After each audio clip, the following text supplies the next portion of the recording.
Hello गाय, जय श्री कृष्ण, श्री स्वामी समर्थ सगळ्यांना। तर आज बघा आलेले आहे हातला देवीला वॉकिंगसाठी। तर आत्ता वाजलेले आहेत संध्याकाळचे 6:30 आणि बघा गुलमोहर किती छान फुललं आहे आणि बघा सूर्य पण मावळत आहे। तर चला आता आपण जाऊया। आज आलेले आहेत मुलं पण सोबत दोघी। किती सुंदर वातावरण आहे इकडं हातला देवीला। आणि हे हातला देवीचं मंदिर धाराशिवपासून एक 4 ते 5 किलोमीटर अंतरावर आहे आणि इथं वॉकिंगसाठी भरपूर लोक येतात। आम्ही पण आता सध्या यायला लागलेलो आहेत आणि आज मुली पण सोबत आल्या होत्या। रोज मी आणि तिचे मुलींचे पप्पा दोघंजणच येत असतो आणि आज आम्ही जाणार आहोत पायऱ्या चढून, कारण रोज असं चालत जातो रस्त्याने, पण आज म्हणलं पायऱ्या चढून जाऊ आणि थोडासा व्हिडिओ पण बनवू। तो पायऱ्याने लवकर जाता, पण पायऱ्या चढण्याची सवय पण राहावी म्हणून म्हणलं आज पायऱ्याने जाऊया। तर चला।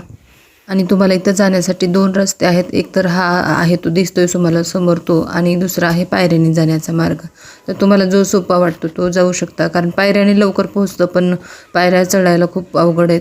आणि आता आम्ही जस्ट इथं वरी पोहोचलेलो आहेत आणि वरी इतकं चांगलं गार्डन वगैरे बनवलेलं आहे यांनी।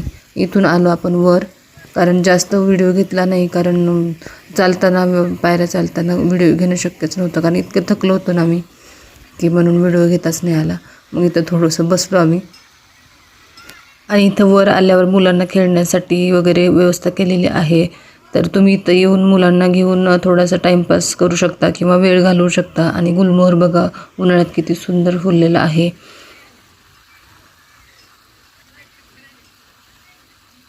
आत्ता मे महिना चालू आहे, एवढं कडक ऊन आहे, त्यात पण बघा यांनी गार्डन किती मेंटेन केलेलं आहे। किती सुंदर फुलं इथं गार्डनमध्ये आलेली होती। पाण्याची वगैरे व्यवस्था भरपूर आहे। आणि वर आता आम्ही पोहोचलेलो आहे मंदिराच्या जवळ, आणि हे आहे मंदिर देवीचं। तर ह्या मंदिराचं तुम्हाला एक वैशिष्ट्य माहिती आहे का?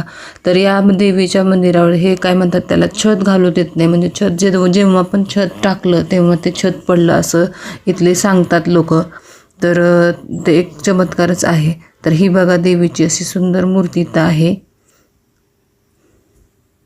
तर तुम्ही पण या मंदिराला नक्कीच भेट द्या आणि देवीचं दर्शन घ्या, कारण इथला आजूबाजूचा परिसर पण इतका सुंदर आहे की तुम्हाला इथून जावंच वाटणार नाही। नंतर घरी आल्यानंतर बनवला होता मुलांसाठी केक। तर केक तर खूपच छान झाला होता, पण त्याचा नंतरचा व्हिडिओ घेणंच राहिलं। खूप सुंदर केक बनला होता। तर मित्रांनो, भेटूया एक नव्या व्हिडिओमध्ये। तोपर्यंत बाय बाय।